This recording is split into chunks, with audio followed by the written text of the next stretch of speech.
So, Taiwo, what really is self-awareness? Well, self-awareness is a very important concept. From my understanding of it means that how we see ourselves. How are you aware Of yourself, of who you are, knowing yourself. Knowing yourself. And then it also means how you perceive that other people see you. Yeah, it is a two. It's not just you seeing yourself. Because if we live by just, how do I see myself? How do I see myself? It's not a rich definition. But sometimes we are also interested in how other people see you, how you perceive that they see you. But does it not make it just too conscious of? It does. We're all conscious human beings. We are all conscious people. Let's face it. Sometimes you post a picture on Facebook, on Instagram. You want people to see the picture. You want people to like it. You want people to. We are making this video now. You want people to see the video. So some people will say, "Oh no, I don't care what people see." And that's a lie. It is 100% false. False is a lie. We all crave that thing. It's part of our nature, So if you post a video or a picture and you usually get like 100 likes or 200 likes, and all of a sudden you post this picture and you get maybe just 10 likes, you'll be worried. What's happening? Is it rapture? Are people left the world? Because you'll be like, oh, what did I do? What did I do? So we all want other people to perceive us in a particular way, But the most important thing is that we should not just fake it. We shouldn't just, present what we are not. That's the most important thing, because present who you are, who you really are, but doesn't mean the fact that you want people to like your picture doesn't mean you're a terrible person. No, it doesn't. It does not. That's the reality, But the thing is that there are two other things that pertain to self-awareness. Okay. Sometimes, because if somebody has a low self-esteem, for example, you are always you feel less of yourself. It may be as a result of something that has happened before. Maybe people talk to you in a very bad way. Maybe people talk you down. They talk down at you. They make you feel less of yourself every time. So because of that, over the years, you've developed low self-esteem. To such a point that when people compliment you, like, hey, you're wearing a nice shirt. For example, the anti-Taiwo thing, for example. Exactly. Yeah, you're wearing a nice shirt. And then you are like, oh, it doesn't really mean it. Doesn't mean, yeah. Yeah, have you seen? I do this sometimes. I say, when somebody say, "Oh, wow, that shirt is nice." Oh, I just bought it in I Ross. do that a lot. Like, it's bad. Don't do that.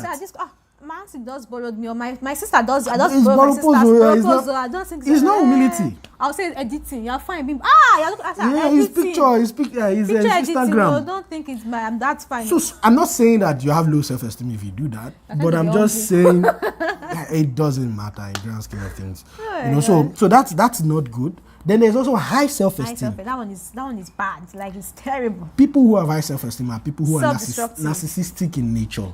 There are people who they think everything revolves around them, basically. They think about themselves more. There are even people that refer to themselves in the third pronoun. My name is Taiwo. Yeah. I will not be talking to you. I will not be saying, Taiwo said this. It makes no sense. So people like that are usually proud. Those words used in Nigeria. Do you know who I am? Do you know my father is? Exactly. When two people are fighting, do you know who I am? Do you know who I am? That shows that, you're thinking of yourself too much. Who are you, by the way, by the bush? By the bush. Thank you. But I think the balance is when you have a good self-esteem.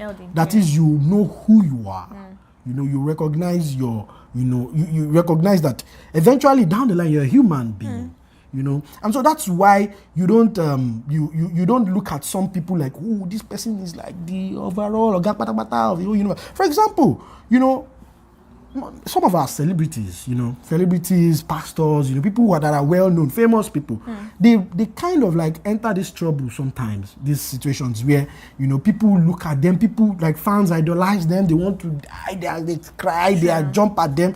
So, unknowingly to them, they place themselves on that pedestal. Yeah. So they become narcissistic. So they tell you, oh, I have 1.5 million followers. Who are you to talk to me like that? Why do you know who I am? This and that. Emmy Awards. But eventually, you are all human beings. You are a human being. I'm a human being. You might, in your role, might be different from mine. You might have access to more resources than me. Still, before God, They're all human All beings. humans. When that graveyard is the same but it's the same thing. So You know, the scriptures even said that you shouldn't think too highly of yourself than you ought to.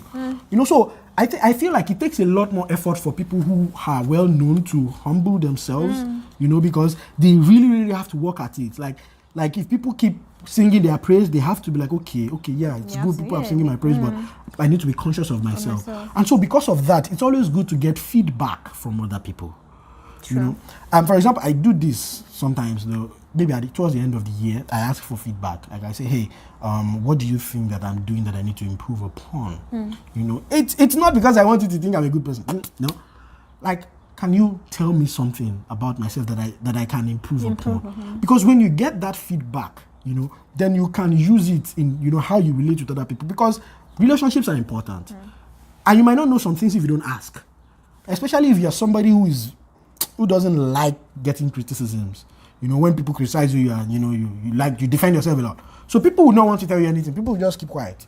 You know, so it's not a good idea. So getting feedback is important. And if you get feedback and everybody around you is saying, oh, you are the perfect person, something is wrong. If you are getting feedback and everybody is also saying you are a terrible person, something with you or with the assessment. Yeah, I used to tell people that thing. If everybody is complaining of the same thing about you, then it means you are the problem. Yeah, because there's something in common with all of those things. That thing is you. True. You know, so self-awareness is very, very important. It's good to have that because it helps you as a person. It helps your relationships with other people. True. You know, and so because of that, you don't compare yourselves as much with other people. Like, oh, look at this, my friend is here, me, I'm like this. You know, so it's knowing that, oh, this is my position. This is, you know, this is who I am. This is my. So most times, if you're a Christian, you know, we have a way of talking about these kind of things. Knowing your position. There are two things: knowing your position in Christ and your condition. You understand? Look at people who are princes. A prince is a prince. It doesn't matter whether he's rich, whether he's poor, whether he has also many things. He's still a prince. If he's broke, he's a broke prince. If he's rich, he's a rich prince. Prince is there. That's his position. Prince. But the condition might be that, he's crippled. He's a crippled what? Prince. Everything. What is constant is that he's a prince. He's a prince. You understand? So that position is important. Now the condition might vary a little bit. That's why someone like Paul will say, "I've learned how to be content. You know, I've learned how to abound and to abase." You know. Preach. So I don't want to preach, but that's it. So it's important to have that self-understanding, knowing yourself. And there's one I also want to chip in this self-awareness. It's important that we are self-aware and not self-absorbed, because some of us are that way. We just feel that wherever we are, we must get the whole attention, and when we don't get the attention, we feel like there's something why they not see me. Can't they say I'm the star? Like I was with a particular child yesterday, and girl was very little girl, I mean like 2-3. She was like, I am Queen B. Went around, call me Queen B. I'm a Drama Queen. So let's move to So the second one is social skills. So based on all these three things that we've talked about: empathy, self-awareness, self-management, then you can now manage relationships with other people. So that's where so then you know how to, you know, relate with people socially. That means it means it's a skill. It is a skill. Yeah, it is a skill. Like, for example, you know, if you have a friend who is like now personality is different. Personality is more like it's fixed. You know, that's who you are, really. And that's you know, the way you're wired. So you now know how to, like, you have maybe somebody who's like a phlegmatic or a melancholic person who doesn't talk as much. You know, that's me. But most times you talk to them, you say something to them, some negative things, they keep quiet, they're just calm. It's not because they are necessarily emotionally intelligent. It's just because their nature is not to talk so much. But the problem is the day they're going to talk, that is the day that you see somebody just do some crazy thing. You know, maybe just kill somebody. You're not going to kill somebody. You know, maybe just, you know, do some extreme. So because they keep it down too much, so they become so. But as somebody who is emotionally intelligent, what you then do is, you know, you communicate with them. You know, you say, hey, what's up? And that's where empathy also comes in. Hey, what's up? How are you feeling about this? You know, if there are people who don't talk, you try to get them to talk. you know. And then you just don't give, like if somebody asks for feedback, you just don't say, hey, you're a very boring person.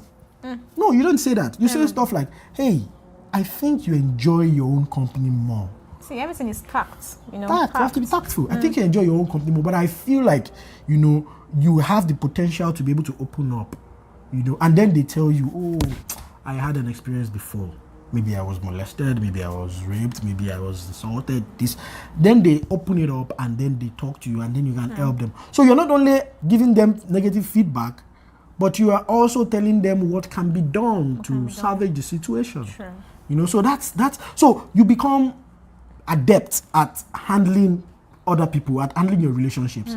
You understand? So you know that you can have friends that are phlegmatic, melancholic, sanguine, you know, or what's the last one? Melancholy, phlegmatic, choleric. Choleric. Yeah. You know, so you know everybody's strength and then you manage it.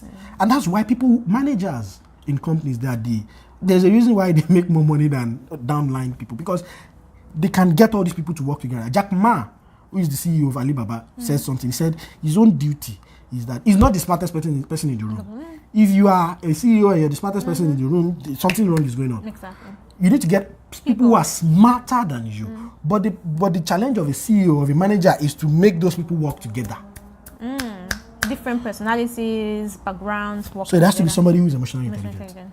And so it helps in that social aspect. It doesn't matter, because you can be intellectually, academically intelligent and be emotionally dumb. I'm telling you, that's true. I don't think there's a correlation At all. So it's important to, you know, be able to manage these things, and that's why CEOs, they are very, very important. But sometimes they tend to be emotionally not intelligent too. Yeah, that's you know, human nature in them. you know, but being able to manage people, because there are several kind of people. So, but if you can bring out their strength, you know, amplify their strength, you know, attenuate their, you know, their weaknesses, and in such a way you can bring people together and manage people properly. You know, so that's so social skills is like, it's you the more you do all of these things, the more you know some of these things, the better you are able to handle other people. So that's why you see some people, like, everybody wants to be friends with them. I know. That's Their true. personality doesn't even come up anymore. Everybody just wants to, because they know how to handle people. Different people, yeah. You know, so that's one skill that is important. So we want to ask you the question: Yes, again. are you emotionally intelligent? Ask yourself. Ask yourself, and based on all these things that we've talked about, you know, examine yourself. If you need to do feedback stuff, get feedback from people, you know, it's important, because the way we interact with people is very, very important. Yeah. So Bimbo, do you have something to say? Yeah, just be emotionally intelligent. It's going to help in diverse relationships, whether in the workplace, in your marriage, friendship, and all of that. So it's important. So guys, thanks for watching, and I hope you enjoyed the whole topic on emotional intelligence. It's a very broad topic, and yeah, I hope you enjoyed it, and I hope you gained a lot from it. So yeah, subscribe. See you out. Thank you.